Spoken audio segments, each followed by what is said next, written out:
Welcome to Live Daf, your online Daf Yomi Shir.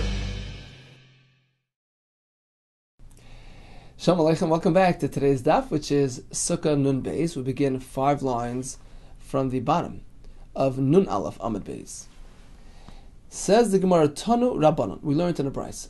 Let's go back to Simchas Beis HaSheva. They were looking for a way to avoid mingling between men and women during this highly spiritual Simcha celebration. So what do?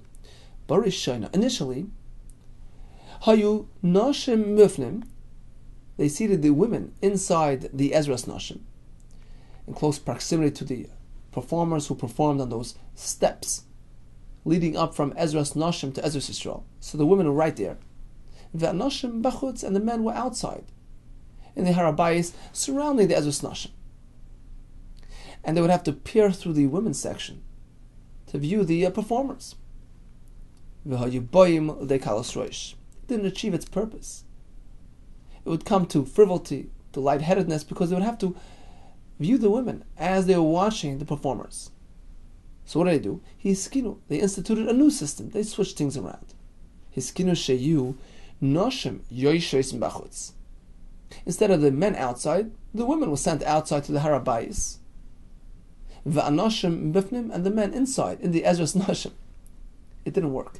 Va'adayin hayiboyin de kalos reish. It would still bring about kalos reish and frivolity, because keep in mind, on the way in and on the way out, the men would have to pass through the women, and it wasn't really a preferred situation. So finally, what did? They built a balcony. Hiskinu. They instituted sheyu noshim yoishves milamalo. They made this balcony, some beams coming out of the walls of Ezras Noshim, on which they would place planks, on which the women were seated to view the celebration down below, in the men's section, in the Ezras Noshim. In fact, many shuls have this today. The women are up in the balcony, and that creates that mechitza separation. Says Gemara, how could you go ahead and modify the structure of the Beis HaMikdash? It's meant to remain as is, untouched, unmodified. Heichi avid hachi. How did they do that? The pasuk says, "Hakoil bichsav b'yad Hashem olai hiskel." David Melech says everything was designed by Hashem with preciseness, with exactness. You can't go just add a balcony. Amar Rav Kra Ashkechu v'darish. They derived it from a pasuk where we see how important it is to avoid any mingling. You have to create that havdalah between men and women during these occasions. And therefore they felt it was justified to add to the Beis HaMikdash structure to enable a proper celebration of Simchas Beis HaSheva. Which pasuk did they use as a source? The pasuk in Zechariah, which says, V'softa ha'aretz mishpachos levad. During a time of hesped, of eulogy. Gemara soon will explain. So what do? They separated. Mishpachas Beis David levad, unashem levad. Men separate, and women separate. Apparently, that's the way to go. Not only that, Amru, they figured, it's certainly appropriate in our case. Through a kavachomer. Uma la'asad lavai. Certainly when it's la'asad lavai, describing the days of Mashiach, she'oiskin behesped. And what were they doing in that pasuk? Involved in a hesped, sad event. And there's very little Yetzer Hara influence during a sad event. That's number one. Number two, keep in mind, it's post Yetzer Hara. Ve'ein Yetzer Hara shalt b'hem. It's beyond Yetzer Hara's era. He's no longer there. Yetzer Hara was taken away, as we're going to see soon in the Gemara as well. So we have two things going for us. There's no Yetzer Hara, and it's a time of sadness. Still, Amra Torah, what does the pasuk say? Keep them separate. Anoshim levad v'anoshim levad. The kash is, there's no Yetzer Hara. Why are you concerned? Says the Michtav Meliyo. Habit, hergel. Fact is that a person gets accustomed to desiring something. It's hard to detach. And therefore, even in a time where there's no longer Yetzer Hara, you have to keep the men and women separate to avoid any temptation. So certainly in our case, says the Gemara, Well, we have a simcha occasion which is dangerously close to frivolity and lightheadedness. Number 2, we have a Yetzer Hara right there, waiting to pounce. Allah has kama v'kama, certainly. Separation is mandated and required and justifies adding to the Beis Hamikdash by way of a balcony. Let's get back to that pasuk which describes a hesped, a eulogy taking place. La'asad lavi. Ha hespeda ma'avite. What's the point of that hesped? Who are they eulogizing? Rav Machlekes. Pligiba, Rabbi Dois of Rabban. Rav Machlekes between Rabbi Dois and Rabban. Chad Omar al Mashiach ben Yosef Shenerag. The hesped was on account of the fact that Mashiach ben Yosef got killed out in Melchemes Gog uMagog. V'chad Omar al Yetzer Hara Shenerag. They were crying about the Yetzer Hara which was destroyed. Now, Bishlema, we understand Lamanda Omar al Mashiach ben Yosef Shenerag. If it's on Mashiach, that explains the pasuk. Hainu d'chsev v'bitu elai eis asher dakaru. You're going to take a look and notice the Mashiach was killed. V'saftu olav. They're going to make a hesped on him. Kim misped ala yachad, like a person loyalenu makes a hesped on his only child that passed away. So the pasuk seems to be describing a tragedy, as per Mashiach ben Yosef's death. Ela lamada Omar al Yetzer Hara shenerag. But the other shita holds that the hesped was in honor of the Yetzer Hara who was killed. Why are you doing a hesped for such a happy occasion? Simcha b'olamavad. We should be rejoicing from joy and happiness. We got rid of our enemy number 1, the Yetzer Hara. Amai bocha. Why were they crying? Answer is kededarish Rabbi Yehuda, as Rabbi Yehuda stated and explained. La'asad lavai. La'asad lavai mevi ayakadosh baruch hu Yetzer Hara. Hashem's going to take the Yetzer Hara who finished his role, finished his job. V'shoichtei b'fnei tzadikim u'b'fnei rishaim. He'll slaughter him in front of tzadikim and in front of rishaim, and each group is going to have a different reaction. Tzadikim who did not allow themselves to succumb to Yetzer Hara's temptation will view the Yetzer Hara differently than the rishaim who fell through. Tzadikim, for the tzadikim observing this Yetzer Hara now, nidma lehem kahar. He's going to appear to them like a mountain, insurmountable. Wow. Kahar gavaya, because they were before the act. They never got pulled into it. So to them it was merely fantasy. Insurmountable. Wow. Huge. What a challenge. Urushaim nidma lehem kichut asara. Unfortunately, the Rishaim who did succumb, so by them it's after the fact, after the chet. What is he? How do we allow him to confuse us? What is he? He's nothing. He's a mere fantasy. He's just a chut asara, a little thread. No value, no power. And both will begin crying. Halolu boichen, v'halolu boichen. Both groups will start crying for different reasons. Tzadikim boichen, v'ayimrim. Tzadikim will say, wow, they're going to remember the tsar and yisurim they went through to avoid temptation, to resist his immense challenge, his har gavaya, who almost enveloped them, engulfed them. V'ayimrim, they'll say, hey, chicholnu lichboish har gavaya kazeh. Wow, really, how do we do this? How did we conquer this great mountain, this great power, who appears so daunting and overwhelming? Rashi says they'll cry because they'll remember their tsar that they had, and they had to resist nisyonis. Some Mepharshim say they'll feel bad that they have no longer this opportunity to be challenged and overcome. In any case, the tzaddikim will see it for what it is. This is just a fantasy. And wow, we're able to overcome it. Urushaim beichen, the Rishaim will cry as well. They'll say, how did we fall through? Out of regret, they'll cry. This is only a chut asara. In reality, it's nothing. It's just a fantasy commissioned by Hashem to challenge us, and we fell for it. We were fooled. We were deceived by this chut asara, this nothingness. Their crying will be of regret. If only we would have pushed a bit further, resisted a bit more, we could have made through. So that's the pshat in the hesped. That's pshat in the crying. Tzaddikim and Rishaim will cry, but for different reasons. from pride, or from regret. And Hashem as well will wonder with them, with the tzaddikim. How are they able to do it? It's going to be a wonder in my eyes. Hashem as well, so to speak, wonders. And how the tzaddikim were able to muster such great inner strength to overcome these very real temptations. On the topic of the Yetzer Hara, today's daf discusses the Yetzer Hara. Big sugi, the Yetzer Hara, Amar Vasi. Yetzer Hara, you want to know this Yetzer Hara works like this. B'tchila, initially, on his first encounter with you, it appears like something insignificant, as thin as a spider's web. What is he? Nothing, nothingness, not too threatening. But eventually, a person succumbs and internalizes the Yetzer Hara, habitualizes the Yetzer. What happens? He gets reinforced. He starts looking at the thick ropes used to pull a egla, a calf, a cow. Woe to those who get involved in Avera, which is just ropes of nothingness. In the beginning, it's just nothingness.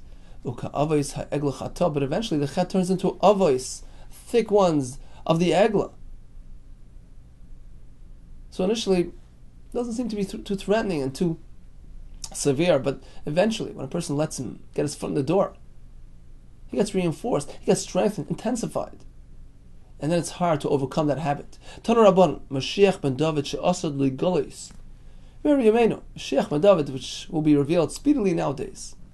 Hashem addresses him, Sha'al mimeni davar v'etein lach. Ask for me anything and I'll give you. I'll grant your request. Shanamar asapra al-chayk ani ayom l'deticha sha'al mimeni. Ask me of something. Ve'etna goyim nachlasecha, I'll grant it to you. Kivan shiro Mashiach ben Yosef shenerek. When David HaMelech turns around and sees Mashiach ben Yosef, who was killed, Aymer lefanav, he turns to Hashem and he says, Ribono shel olam, eini mevaksh mincha ela chaim. You know what? I only want life. Aymer loi, Hashem responds, Chaim, a request for life, it's been granted before you asked. Your grandfather already asked for it. David HaMelech, Ad shelo yamarta, prior to your request, David HaMelech already asked for that. And he prophesies until him that Hashem will give it to you. Instead, I'll give you the power to overcome all enemies of Klal Yisrael. Etna goyim nachlasech. Dara shall be avir. V'temer b'shov ben Levi. Shiva shemos yeshoy Yetzer Hara. Yetzer Hara has 7 names. Mashal says 7 is connected to 7 facets of Teva. He has 7 different applications. He relates to all different types of situations, and he knows how to adapt accordingly. HaKadosh Baruch Hu kara Ra. Hashem refers to him as Ra, evil. Shenemar ki Yetzer leva adam Ra min urav. Moshe kara Aral, stuffed up one. He brings apathy into a person, stuffed up, no feelings. Shenemar amaltem as Erlas levavchem. Yetzer Hara is referred to as Erlas halev. David kara Tameh, the unclean one. Shenemar leiv tohay brali lakim. Hashem create for me a fresh, brand new, clean heart, as opposed to the Yetzer Hara, who's tummy. Mechlal dika tummy. Apparently, there's Yetzer Hara, who's tummy. Shloimei karei soinei. Refer to him as enemy. Your enemy number 1. Shenamar emroiv san acha. If your enemy, the Yetzer Hara, arouses passions in you which are inappropriate, he's hungry. Hachilei lechem. You know what? It's just raw energy. Feed him bread. Rashi says. Get him involved in a good sugya, a good daf gemara. That will calm him, that will satiate him. If he arouses thirst in you for something inappropriate, hashkeu mayim, give him water, the pure, sweet waters of Torah to drink, which will satisfy him as well. When you do that, Hashem will be mishalom to you. What does that mean? Al tikra yishalom lacha. Instead of he'll pay you, elo yashlimenu lacha. So Rashi says that when a person pulls the Yetzer Hara into the Beis Medrash, Hashem will make sure that he becomes your friend, and he will no longer tempt you for something inappropriate. In fact, your Avad Hashem will intensify. Your love to Hashem, your feelings for Torah mitzvahs will intensify. You'll incorporate the raw energy of the Yetzer Hara into your service of Hashem. Yashlimen alocha. Yishaya kari michshol. Yishaya called him michshol, stumbling block. Shnemar. Soilu panadach. Clear up the road. Harimu michshol mederach amit. Remove the stumbling block, the Yetzer Hara. Yecheskel's kari Evan. Cheskel referred to the Yetzer Hara as a stone, hard, cold like a stone. Shnemar basi roisi esleva Evan b'sarchem. I'll remove the stone heart from you. V'nasati lechem lebasa. I'll replace it with a heart of flesh. Yoyel kari tzifuni. Called him Tzifuni, the hidden one, the one that ambushes a person. Shenemar basat Tzifuni achik malechem. So you have a total of 7 names. Tanu Rabban basat Tzifuni achik malechem. What is it referring to? Is the Yetzer Hara. Shetzofen va'omed b'liba shel adam. Yetzer Hara hides within a person and waits for that moment to jump on him. Hashem promises that He's going to banish the Yetzer Hara to an abandoned, desolate place. To where nobody lives. And nobody can fall victim to his temptations. Why? Because he set his face, his eyes, on the Yam. The first Yam. What is that referring to? He set his eyes on the first Beis HaMikdash. Rashi says, like a Yam, where all the rivers flow into. The Beis HaMikdash was a place where all congregated. That was a focal point of Klal Yisrael. Yetzer Hara destroyed it. He destroyed the Yetzer Hara. He caused Klal Yisrael to do Averis, which resulted in the Churban Beis HaMikdash, v'harag, and he killed Talmidei Chachamim Shabbat. Furthermore, v'soifa el yama achron. Eventually he turned to the second Beis HaMikdash. Shenosan Edav b'mikdash sheni v'echrivoi. He brought about the destruction of a second Beis HaMikdash. So all he did was wreak havoc and destruction in Klal Yisrael. V'harag Talmidei Chachamim Shabbat, and he killed the Talmidei Chacham within second Beis HaMikdash. V'ala v'ashoy v'tal tzach, and his stench rose. Shamaneach umas olam umizgara v'saneim shel Yisrael. He ignores the goyim and he comes to instigate the enemies of Yisrael to euphemism. He instigates Klal Yisrael, tries to get them to do Averis. Not only that, ki higdil lasais. Oh, he went a step too far. What does this mean? Amar Abaye ubid talmidei chachamim yoser mikulam. He focuses his battles on the talmidei chachamim more than anybody else. He tempts them. He challenges them. He places them in nisyonis more than anybody else. Like we find in the following story. The Abaye Shame Lahu Gavra. Abaye overheard this fellow, the Amar Lahi Itzisa, telling this certain woman, you know what, we have to travel tomorrow, right? Nagdim v'nezel b'urcha. Let's get up early and travel together on the road. This was an unmarried couple, and Abaye sensed that perhaps they're up to something no good. Amar, he said, you know what, I'm an achrayis, I feel responsibility for Klal Yisrael. I'm going to go and separate them, prevent them from doing something inappropriate. So you follow them. Ozal Basra, you follow them. Telosa Parsi Ba'agwa, 3 parsois, through swampy land. So he was sacrificing for the sake of a fellow Jew to protect him from Chet. Or so he thought. Ki habu parshi ma'adodi. Now when they got to a crossroads and they were taking leave of each other, the man and the woman, Sham inu de ka'amri. So Abaye overhears them speaking to each other and saying, you know what, Urchen Rechika, we still have a long trip, a long journey, Vitzavsen, and our companionship, Besima, was very pleasant. We have to leave, take care, be well. That was the end of that. No Avera, nothing inappropriate. Abaye was impressed, but he felt bad for himself. Amar Abaye, Iman de Sanili Hava. If this fellow was my enemy, this is just a reference to himself, meaning if I were in his place, I would not have overcome that temptation. Or so he figured. I wouldn't have been able to withstand this tremendous nisayon as this man faced. How could he do it? And I know I would not have succeeded. Ozal tola nafshe. He went and he supported himself. Be'ibur the dash on the doorpost. Deep in thought, contemplating the incident. Umid start, and he was distressed about it. Also, Saba, this elderly man came along, some say Eliyahu Navi, and gave him a pat on the back, so to speak, gave him a chizik. Tunnelly, he taught him like this: you're meant to know. The greater you are, the greater the challenge. The greater a person is, Yitzrei Gadol Amen. Likewise, his Yetzer Hara. The temptation that he faces, the challenges that he's offered, are much greater, much higher level than the ordinary person. So it's all commensurate, it's all balanced. It's all in proportion to your koich and your abilities. So if I had figured, wow, such an immense nisayon, I would have never been able to succeed. So what did the Saba tell him? You would have been able to succeed because you have a corresponding power of Kedusha, which allows you to overcome these great nisyonos. It's true, it's a great nisayon in your mind, but remember, don't be so humble. You are Gadol Mechaver, you're greater than the ordinary person. And you certainly would have been able to overcome. Amar Rabbi Yitzchak, Yitzrei shel Adam misgaber elav b'chol yom. Yetzer Hara doesn't sleep. He renews his energy, renews his tactics on a daily basis. He's misgaber, he strengthens and strengthens every day. Shenema rak kol hayom. Every day he adds and he modifies and he improves, enhances. Amar Rabbi Shimon Melakish, Yitzrei shel Adam misgaber elav b'chol yom u'mavakesh lamisa. He seeks to kill him, no less. In fact, the Yetzer Hara, he's the Malach HaMavos, he's the Satan. He's going to be the prosecutor of Asad Lave. So here, in this world, he entices him. Then he comes running to the Bez. Look what this fellow did. He's just trying to kill you. Shenamar Tzeifer Roshel Atzadik. This is the Yetzer Hara. He's looking out for the Tzadik Umavakesh La'Misa, trying to kill him.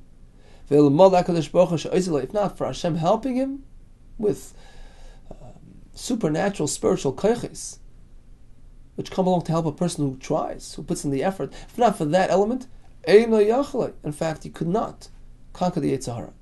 Shenemar Hashem, lo yazvenu b'yadai, v'lo yashi'enu b'yishafta. It's only due to Hashem's assistance that we have the ability to overcome the Yetzer Hara.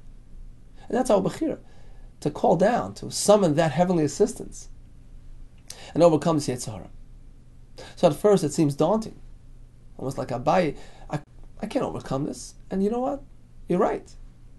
Within the laws of nature, Yetzer Hara is insurmountable. But if you call down the Siyata D'Shma, if you do your effort, HaKadosh Baruch Hu Israel, and then you can overcome. Tanad Ver Bishmal. In Paga B'cha Menuvals, if this unclean fellow encounters you, Yetzer Hara comes in and challenges you. What do you do then?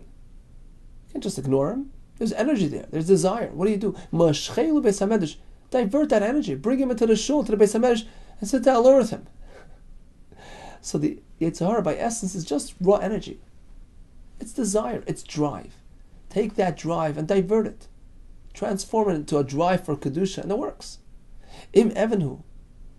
If it's a type of Yetzer Hara which appears to you like an Evan, like a cold, hard stone, he'll just melt away. He'll dissolve through the power of the Torah.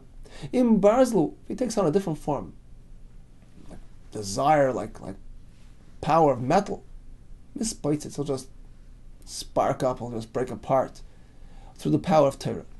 Im Evanhu Nimoyach. How do we know that the Torah will dissolve the Evan? Thirsty man, come to water. What does this mean? Of course, if you're thirsty, you drink. What's the Chiddush HaPasuk? If he's thirsty for desire, for something perhaps inappropriate,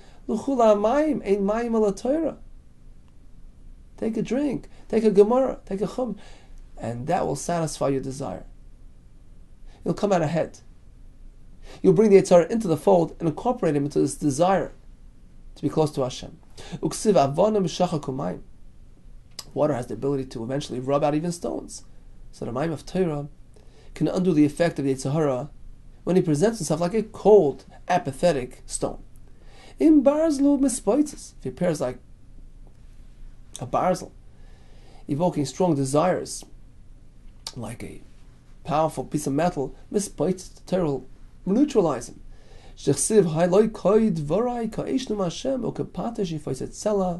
That the words of Hashem are like fire, can undo the effect of a patish of a hammer. Amar Rab Shmuel bar Nachmani Amar B'Yonis. Yetzer Hara, he has many roles, many hats. Mesite la'adam el maseh. First, he entices a person in this world to sin, to stray.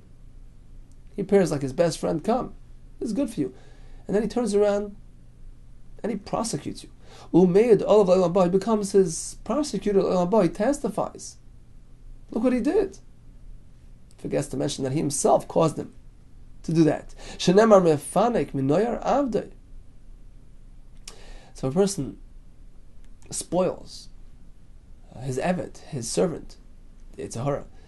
From the time of his youth, he gives in and gives in. Rashi says the Yetzer Hara is like the eved, because really,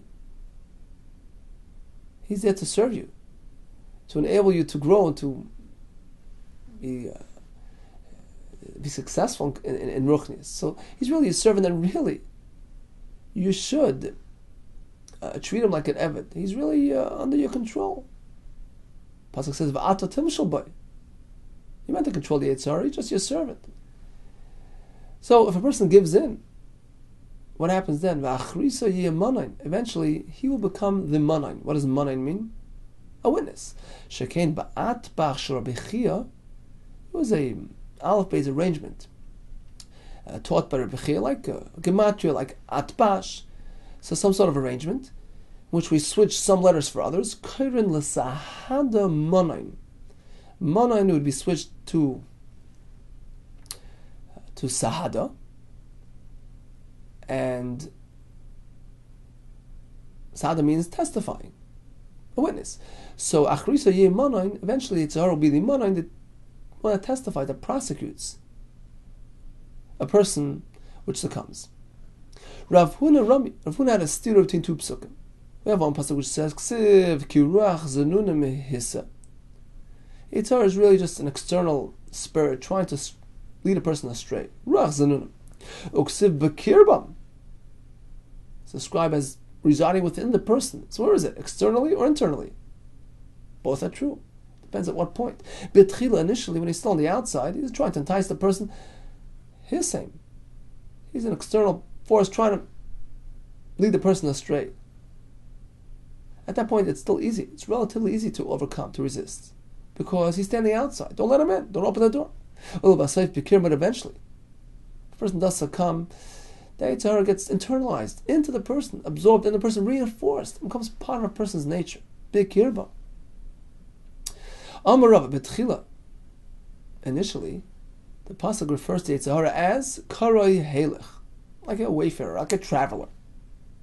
Doesn't really belong here, just passing through. Eventually, the person lets him in. Karoi oirach. The pasuk refers to him as a guest. Oh, he's here. He's in the house. Eventually, the pasuk refers to him as an ish, a resident. He's comfortable. This is his domain. Shenamar, we find all three references in the same pasuk. This is actually a pasuk referring to the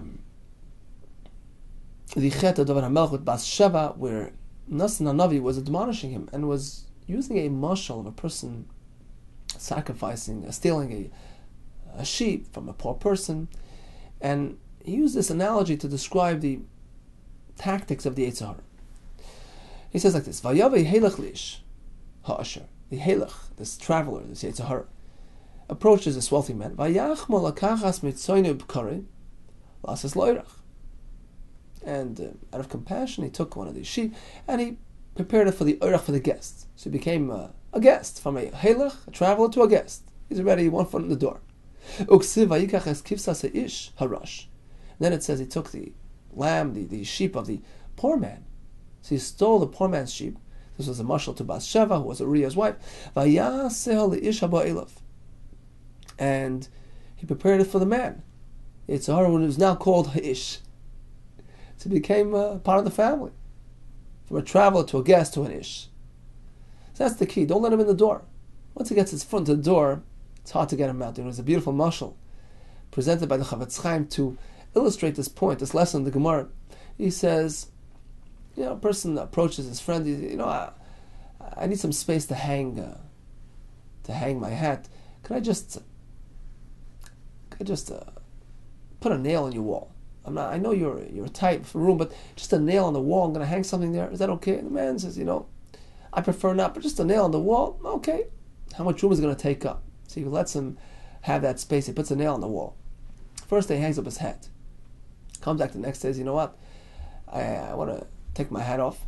And he puts a little bag on the nail. So now it's already getting bigger. It's a bag hanging on the nail. He comes back the next day with a big bag of some vegetables. It's getting bigger. And the next day he comes back with a big sack of potatoes, and it's hanging on the bag, which is hanging on the nail. And it's sitting there, and the potatoes start rotting, and the whole house is smelling. And this man sorely regrets granting permission to his friend to hang a nail on his wall. That's the point. He starts with a nail, becomes a hat, a bag, potatoes, and soon the whole house is a place where you can't live. So that's the Chafetz Chaim's mashal. Yitzhahara begins just a halach, just I'm passing through. You know what? Let me just take a look at what's going on. He takes a peek. Oh, he's already a guest. He's already halfway in, and then he settles in for the ride. He's part of the family. Key is keep him out. Don't let him get his foot in the door to begin with. Rabbi Yehuda, Ever Katan Yeshel Adam, a person has a small Ever, this is the Ever Abris, Ever Atashmish, Mar Ivoy. If he starves it, meaning he keeps it, he uses it in a limited fashion, the way Hashem tells you to use it, Saveya. Then a person walks around satisfied. He's satiated, his guf, his nefesh, everything's okay. Mazbiya, but if he indulges, he fills it, overfills it, Roiv, eventually he becomes hungry, meaning he's never happy, he's never satiated, he's just looking for more and more. And this applies to any desire of Gashmias, if it's kept at check, if it's limited, if it's experienced the way Hashem tells you to experience it, L'Shem Shemayim, then everything's good. But otherwise, it's just like Mepharshim say, like drinking salty water. You never get filled. It's just on and on and on. Shenemar Kimar Isam. If you starve it somewhat, Vayisbu, they'll be full and satiated and happy. Amar Rav Chana Bar Acha, Amri Beirav. In the Beis Medrash of Rav, they said the following. The following four things are mischarit alein HaKadosh Baruch Hu. Hashem sort of regrets Shebarim that He created them. What does this mean? The Farshim say, Chas v'shalom, we don't have the term regret by Hashem. Rather, these things don't have their own purpose for existence. They're just there as means, as tools to bring about certain results. But they don't have reason to exist by their own right, because they're bad by their own right. They're just there to serve a higher purpose. Ve'elohin, what are the four things? Golus, exile. Kasdim, this nation which destroyed their first Beis HaMikdash. V'yishmaelim, the Arabs. V'yetzahara, and the Yetzahara, of course. Where do we see this? Golus. We see this regarding Golus, T'chsiv. Hashem Himself expressed Himself like that. V'ata mali poidum Hashem kilukach amichinam. Hashem joins us in Golus and He says, what are we doing here? This is not the way it's meant to be. Regarding the Kasdim who destroyed the first Beis HaMikdash, Chsiv, Hein Eretz Kasdim Ze'am Lo Yihai, this isn't really a real nation. They don't have a reason for existence. Yishmaelim, Chsiv, Yishlo Ahalim, those who sit tranquility and peace in those tents, the Yishmaelim, the Shaididim, the Betuchais, the Margizei, Eila, Shahevi, Al-Kavyat, Biyadai. So Hashem sort of regrets their existence. Yetzahara, the Chsiv, Hashem Oisi. Hashem sort of takes responsibility. He says, I created, he said, Sahara, I brought this about. All these temptations, all these challenges, these desires that I myself created. So there's a tone of regret in that. Amar Rabbi Yehuda, Ilmalei Sholosh Mikros Halolo. If not for the following three psukim, where we see that in reality, Hashem is really in charge. All temptations, all nisyonis, the mere existence of the Yetzirah is Hashem's doing. Sure, it's for our good, but the bottom line is Hashem is bringing it about. If not for these three psukim which highlight that lesson, Nismoitetu ragleim shalishnei Yisrael. Shnei Yisrael means it's a euphemism for Yisrael themselves. So if not for these three psukim, Nismoitetu ragleim, the feet, the legs of Klal Yisrael would just collapse, meaning we wouldn't have any eternal existence due to Klal Yisrael's Averis. But now that we see that the fact is, Yitzhar was created by Hashem, and it's not really part of our real essence. It's just there to tempt us. And sometimes we do succumb, we do Averis. Explains the Maharsha. So after the Einish, after the punishment that Yisrael do go through, to cleanse himself of these effects of these averos. We're back to good, because Klal Yisrael in their true essence, in their core essence, are really toiv, pure good. So that we see in these 3 psukim. We see that Hashem created this Yetzer Hara as an external element to challenge us, to tempt us. So even if a person does succumb, if he addresses it properly through einish, etc., he cleanses himself, and now he's ready for eternity. 3 psukim are as follows. Chad, one of them, Dichsiv Hashem Yosi, I myself created the Yetzer Hara. V'chad Dichsiv Hinei Kachayim B'yad Yetzer. Kain Atem, just as a material can be manipulated by the Yetzer, by the craftsman. Likewise, you are now on my hands, says Hashem. V'idach, 3rd pasuk, eventually Vasiroisi Eslev Evan B'sarchem, I'm going to remove this cold heart of stone, Yetzer Hara, from within you. V'nasat lechem leiv basar, I'll replace it with a feeling heart, a heart of flesh. It's all created by Hashem, and only has temporary existence, but in truth, Klal Yisrael is good, is toiv ma'od, and therefore we have eternal existence. Rav Papa Amar Af Mahainami can prove it from the following pasuk as well. Eventually, I'm going to implant my spirit within you. So eventually, everything will turn back to good. We have a pasuk describing La'asad Lavi. Vayar'eni Hashem. This is in Zechariah. Vayar'eni Hashem Abba Charashim. Hashem showed me a vision of 4 craftsmen, 4 builders, who will be in the time of Mashiach. Man Ninu Abba Charashim. Who are these 4 craftsmen? Amar Rav Chana bar Brizna, Amar Rav Shimon Chasida. The 4 are as follows: Mashiach ben David, Mashiach ben Yosef, who will be involved in bringing about the Yeshua and building Beis Hamikdash, Ve'Eliyahu, who actually built the Mizbeach on Har HaKarmel, the Kohen Tzedek, Rashi explains, Shem, the son of Noach, and he's called a Charash, a builder, because he was involved in building the table with his father Noach.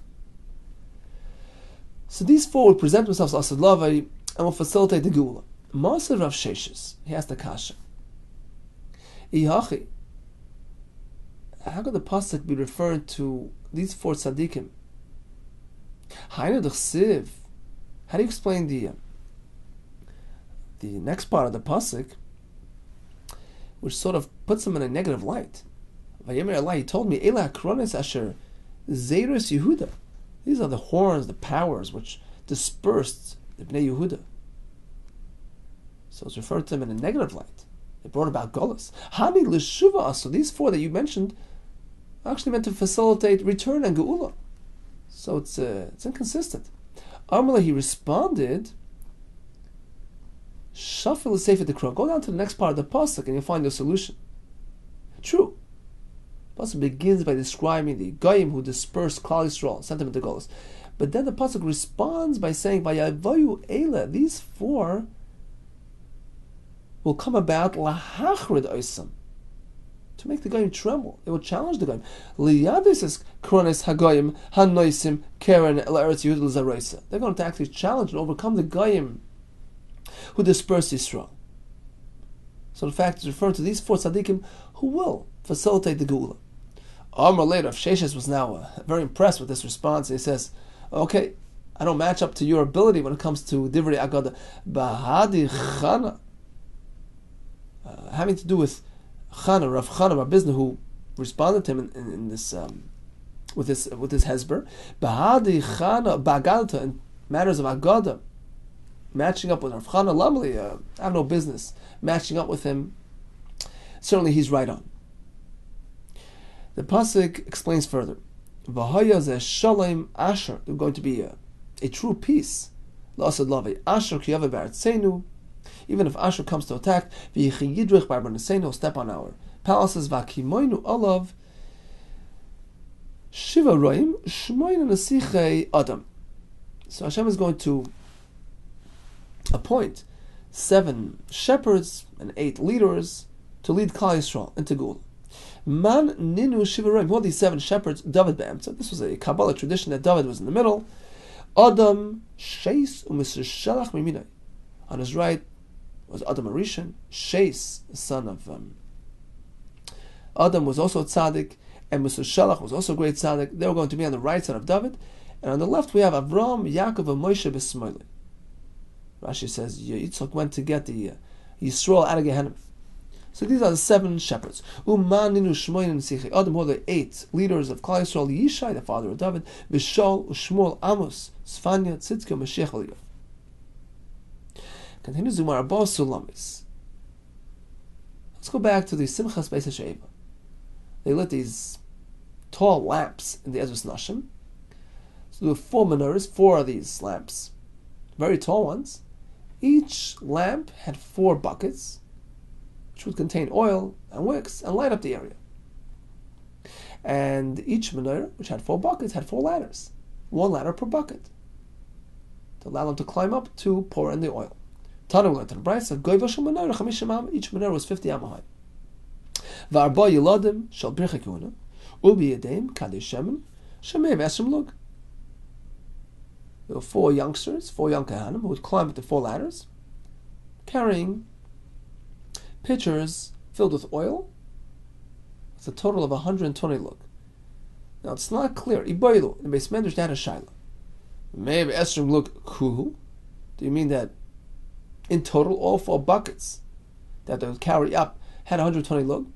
So each menorah had 4 buckets on top, and the Kohanim would climb up and fill them. Each bucket contained 30 lug, for a total of 120 lug per menorah. Or perhaps every single container would contain 120 lug. So the Kohen would have to climb up that ladder carrying a bucket of 120 lug, because he had to pour that amount into each container of that menorah. Tashma, listen to the Raya, ubideim kadei shem. The Kohen would climb up holding oil-filled pitchers, shloishim lug, each one containing only 30 lug. Shem kulam me'av esrim lug, for a total of 120. Tanim learned in the Brisa. Ve'meshubachan hayu yaiser. They exhibited even greater strength. Mibna shel Marta bas Baisis, than the son of Marta bas Baisis, who was known for his strength. He was a kohen, who was a gibar. These children were even more praiseworthy. They carried these containers filled with oil, which was a real difficult feat. Amru al b'na shel Marta bas Baisis. The following was related regarding the son of Marta. Remember that Marta bas Baisis was an almana who married Yeshua ben Gamla, and eventually she paid off the king, and he was appointed kohen gadol. So in any case, her son, some Mepharshim say this was a son from a previous marriage, so that son was a kohen, and he was very strong. He would grab hold of 2, the hind legs of the Shalshar Agadol, the large ox used for the carbon. So this is all on his own, 1 in each hand. This large ox, Shlokuach be'elaf zuz, which was purchased for 1,000 zuz. Imagine how big it is. Umahalach ekev b'tzad gudel. And he would go walk along the Azara, using baby steps. His ekev, his heel, alongside his toe, heel and toe, just walking baby steps till the Mizbeach, which was untypical of a person carrying a great load. Usually a person is running to make it easier. This fellow took these big yerechos and walked slowly, deliberately to the Mizbeach. But his brothers Kohanim did not allow him to do this, because really he's grabbing hold of somebody else's portion. Every Kohen wants a chance to hold on to one of the Eivarim of the carbon. The more people involved in serving Hashem, the greater the glory. So he would attempt to do it, but they wouldn't really allow him. But in any case, this was an exhibition of great strength and gvura. But these kids were even stronger. In which way were these youngsters climbing up these ladders more praiseworthy and stronger? In what way? Is it on account of the weight? So they were carrying a heavier load? That's not true. The animal parts that the son of Marta carried was certainly heavier than this pitcher with 30 lug. Ella, the reason is because Hasam Kevesh Umaruba. He was walking up the ramp, which was pretty level, relatively level. Meruba means it was pretty level. V'lo Zakev. It wasn't too steep. Here the children will climb up these ladders. V'zakif too, very steep. To carry up this container up a steep ladder. That's a true show of strength, which eclipsed his show of strength. Okay, let's review today's daf. We began with separating the anoshim from the noshim, and eventually decided they're going to create this balcony. Women on top, men on bottom. How do they know that it's important to do so? From the hesped, in the time of Mashiach, where we found the separation as well, even though time of sorrow, not much Yetzer Hara has to do there, and the Yetzer Hara in fact was taken away. Still, they deemed it important enough, certainly in the time of Simchas Beis HaShoeva. What was the hesped about? Either Mashiach ben Yosef, or on account of Yetzer Hara's demise. Everybody began crying. Rishaim, how were we led astray by this Yetzer Hara? The tzaddikim, remembering the difficult moments they had from this Yetzer Hara. Yetzer Hara has 7 applications, 7 shemes. And how does he work? He starts off in a non-threatening manner, as thin as a spider's web. Eventually, if you allow him in, let his foot in the door, he comes in and he starts getting stronger and stronger. Like that thick chevel used to carry to lead the animal. He starts off like a hoylech, like a wayfarer, a traveler, and then turns into a guest, and then into a resident.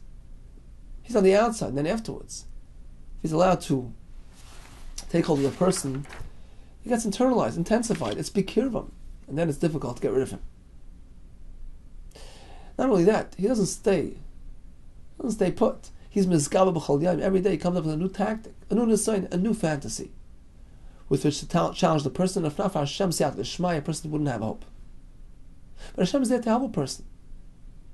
The person only wants. The greater the person, the greater his Yetzer Hara and his challenges. The true essence of Yisrael is really toiv. And after the einish chas v'sham, Yetzer Hara gets obliterated, cleansed out, and all left is the neshama of Yisrael, which is oimed lanetzach, concluded with the gvura, the pirchei kahuna, on those ladders. Kol tov to you, and much hatzlacha.